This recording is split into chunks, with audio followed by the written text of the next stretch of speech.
샬롬 샬롬 샬롬 샬롬. 하나님 사랑합니다. 여러분 주 안에서 사랑합니다. 로마서 9장 10절에서 18절. 왜 누구는 구원받고 누구는 구원을 받지 못할까요? 9장 10절부터 18절까지 보도록 하죠.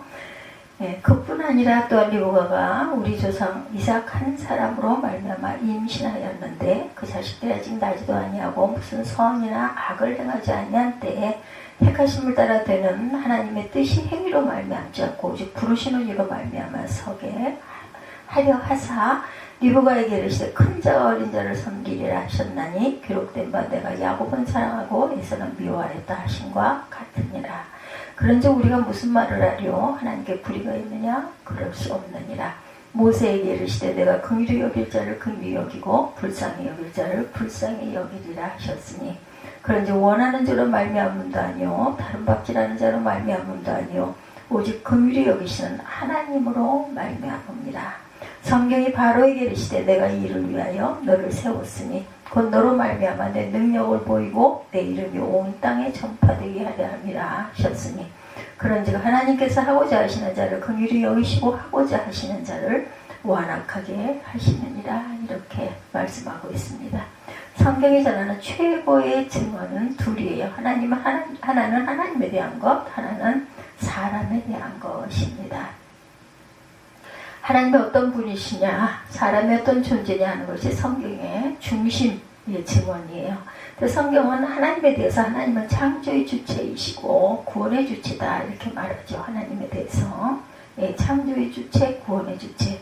사람에 대해서는 회개하고 구원받아야 하는 죄인이다 이렇게 말합니다.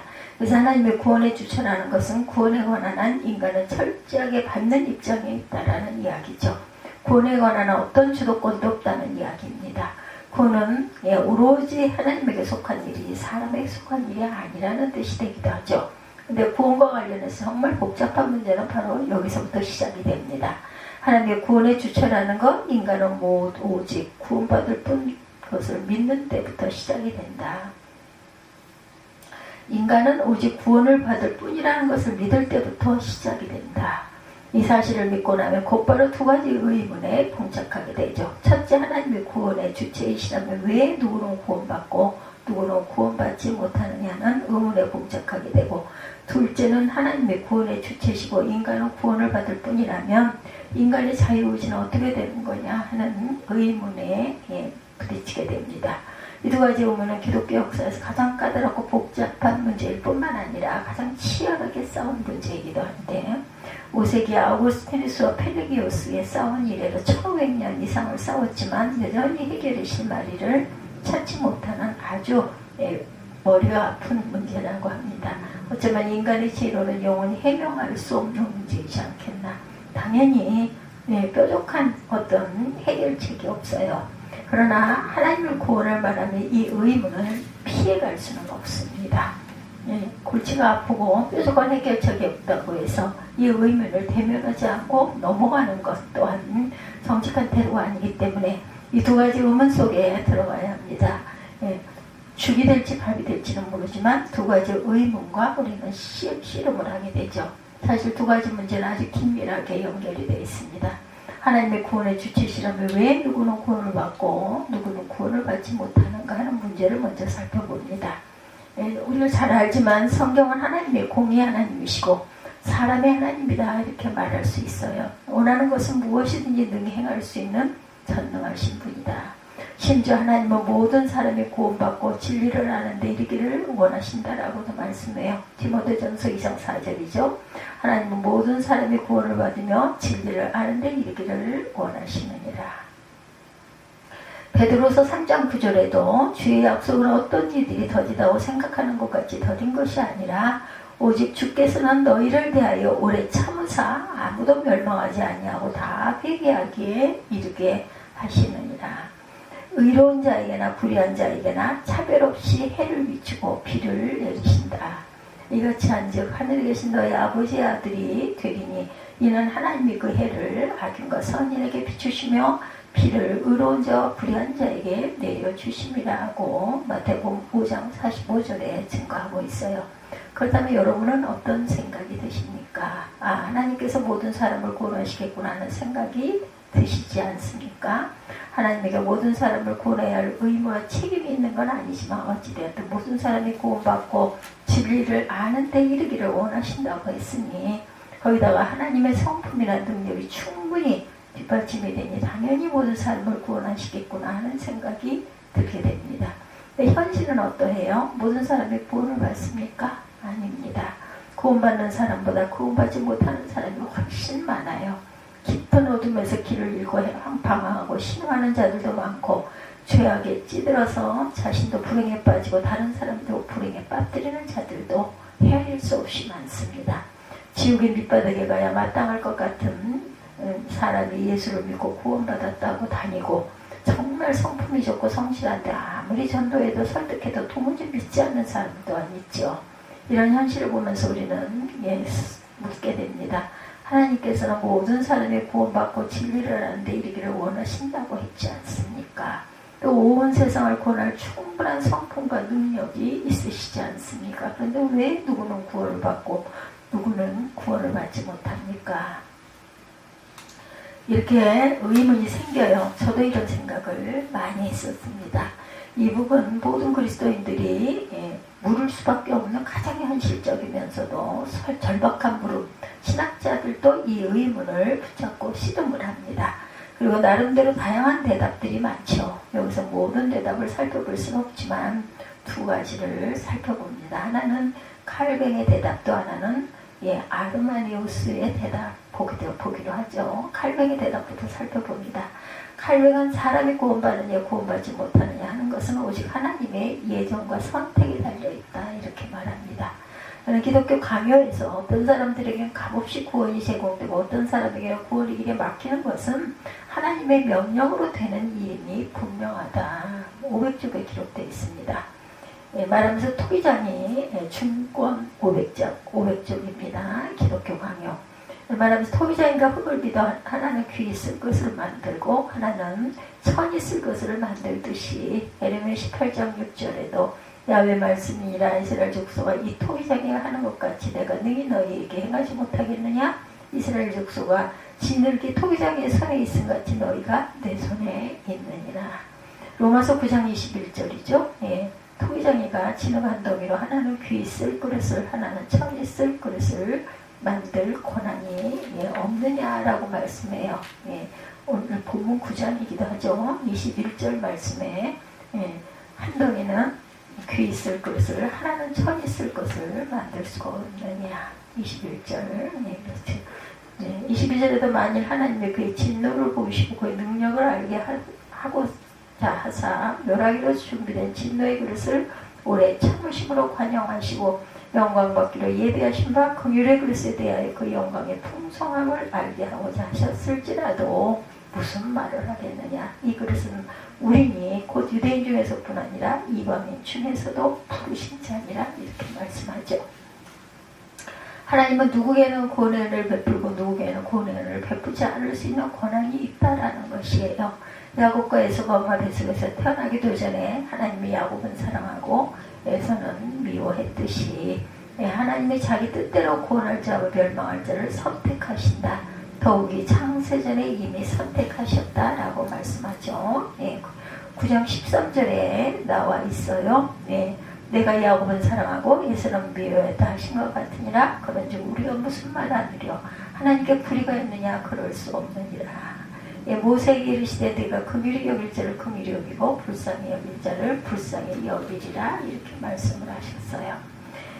반면에 아르마니우스는 칼뱅의 대답에 이의를 제기합니다. 칼뱅이 말하는 것처럼 하나님이 충분한 은혜의 도움을 베풀지 않은 채 태어나기도 전에 세상을 창조하기도 전에 구원할 자와 멸망할 자를 결정한 것은 하나님의 공의에도 어긋나고 인간에게 허락한 자유의지도 완전히 짓밟은 것이 되기 때문에 이렇게 되면 하나님의 의와 의의 창시자가 되어버리기 때문에 동일하기가 어렵다라고 생각합니다. 하나님의 악의 의가 아니라 악의 창시자가 되기 때문에 동의하기가 어렵다. 하나님의 공의에도 어긋나고 인간에게 허락한 자유의지도 완전히 짓밟는 것이 되기 때문에 이렇게 되면 하나님의 악의 창시자가 된다라는 것이에요. 아르마니오스는 하나님의 은혜가 보편적이다 이렇게 믿습니다. 하나님의 은혜는 차별이 없이 보편적이기 때문에 하나님은 먼저 모든 사람에게 보편적이고 충분한 은혜를 베푸신다. 그리고 그 은혜를 통해 복음을 믿을 수 있도록 자극하고 돕고 자유의지를 회복시키고 감화시킨다. 회개하고 복음을 믿을 수 있도록 모든 사람들에게 인도하는 은혜 혹은 일깨우는 은혜를 주신다라고 말하죠. 그리고 하나님의 은혜 아래 회복된 인간의 의지가 복음을 받아들일지 거부할지를 아시고 그에 따라 구원을 행하신다. 십자가와 구원, 브루스 데마리스트 79에서 84쪽에 나와 있습니다. 결국 사람이 구원받느냐 구원받지 못하느냐는 것은 하나님의 예정과 선택에 달려있는 게 아니라 은혜 아래에 있는 인간이 하나님의 은혜를 받아들이느냐 거부하느냐에 달려있다. 사실 두 사람은 공의 성경 말씀에 충실한 신학자들입니다. 하나님의 은혜 없이는 결국 구원받지 못한다는 것, 하나님만이 구원의 주체이시라는 것을 확실하게 믿는 사람들. 그런데도 그들의 대답은 이렇게 갈립니다. 달라요. 칼뱅은 하나님의 예정과 선택에 구원을 좌우한다고 했고 아르마니오스는 인간의 선택에 구원을 좌우한다 이렇게 말하고 있습니다.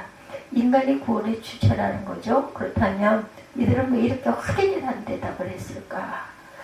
두 사람 다 하나님의 은혜 없이는 구원받지 못한다. 하나님만이 구원의 주체라는 것은 확고히 믿었는데 대답은 반대로 갈립니다. 그래서 간단히 말할 수 있는 문제가 아니죠. 두 사람이 신학적 사색을 좀 더 깊이 따라가야만 그들이 왜 그런 대답을 했는지를 이해할 수가 있어요. 그럼 두 사람의 신학적 사색을 따라가 봅니다. 이번에는 칼뱅부터 봅니다. 왜 어떤 사람은 구원을 받고 어떤 사람은 구원받지 못하는가 하는 의문에 대해서 칼뱅이 하나님의 예정과 선택을 대답으로 내놓은 것은 그의 신학적 사고의 토대가 하나님의 절대적 구원과 인간의 선적 부패에 있었기 때문이다. 특히 칼뱅 신학의 처음이자 마지막이라고 할 수 있는 것은 하나님의 절대 주권입니다. 하나님의 절대 주권은 어떤 경우에도 구멍이 뚫릴 수 없고 무엇에 대해서도 훼손될 수 없다는 것이 칼뱅의 믿음이고 확신이었어요. 칼뱅의 모든 신학적 사고는 바로 여기서부터 출발합니다. 만물이 주에게서 나오고 주로 말미암고 주에게로 돌아간다. 그러므로 모든 영광은 오직 주에게만 돌아가야 한다는 것이 칼뱅의 신앙이죠. 로마서 11장 36절 이는 만물이 주에게서 나오고 주로 말미암고 주에게로 돌아갑니다. 그에게 영광이 세세에 있을지어다. 그렇다면 하나님의 은혜는 어떠하겠나? 하나님의 은혜는 반드시 유효해야 합니다. 비가 하늘에서 내리면 헛되이 돌아가지 않는 것처럼 하나님의 은혜도 누군가에게 임하면 헛되이 돌아가지 않고 반드시 구원이라는 선한 열매를 맺어야 한다.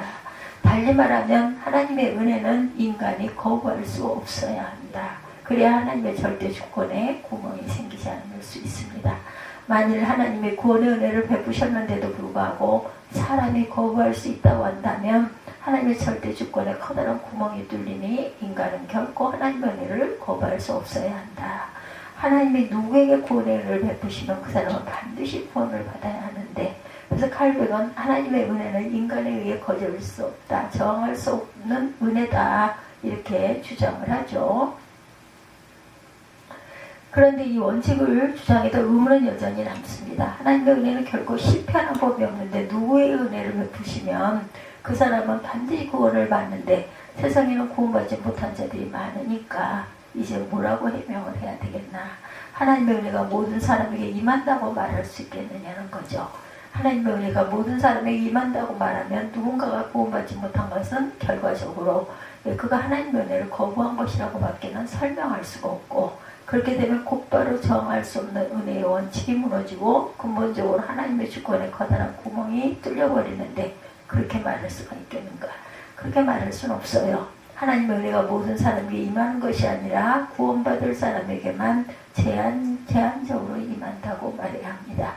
예수께서 십자가에 죽으신 것도 모든 사람을 위해서 피를 흘린 게 아니라 구원받을 사람만을 위해서 흘린 것이다. 이렇게 말해야 되죠. 그래서 칼뱅은 제한 속죄 원칙을 주장합니다.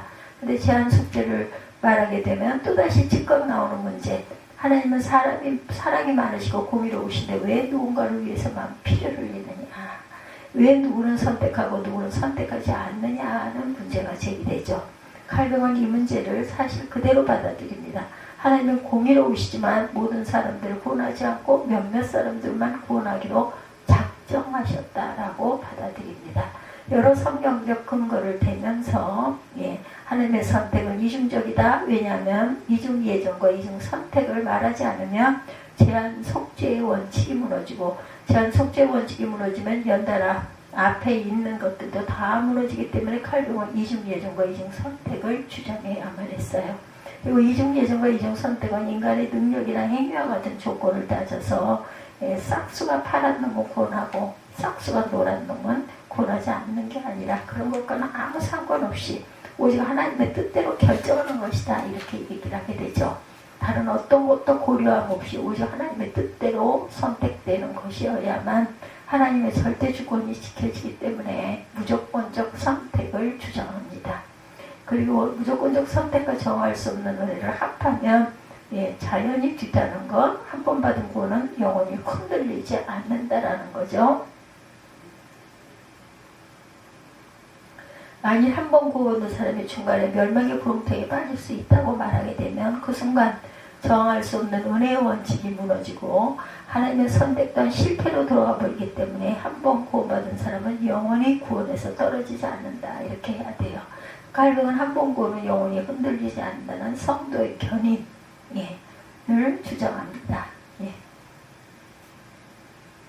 여기까지 칼뱅의 5대 원칙, 좀 4가지에 해당이 됩니다.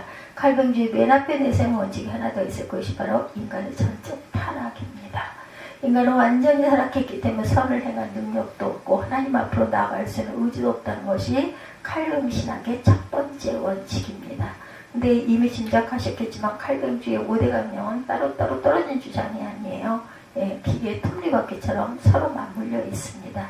칼뱅 신학의 근본 토대인 하나님의 절대 주권을 지키기 위해서 정할 수 없는 은혜를 말해야 하고, 정할 수 없는 은혜를 지키기 위해서 제한 속죄를 말해야 하고, 제한 속죄를 지키기 위해서는 무조건적인 선택을 말해야 했고, 무조건적인 선택을 지키기 위해서는 성도의 견인을 말해야 했다. 여기에다 인간의 전적 타락을 덧붙임으로 칼뱅주의자들은 빈틈없고 아주 일관된 논리의 체계, 신학적 체계를 완성합니다. 모든 악의가 들어맞는 실로 완벽한 신학적 체계가 완성이 되죠. 그럼 이것이 전적으로 오를까? 아르미스 얘기가 또 있어요. 그렇죠? 그 이야기를 다음 기회에 한번 또 한번 공부하고 나눠보도록 합니다. 오늘 로마서 9장 10절에서 18절, 왜 누구는 구원받고 누구는 구원받지 못할까? 이런 제목으로 함께 은혜를 나눴습니다.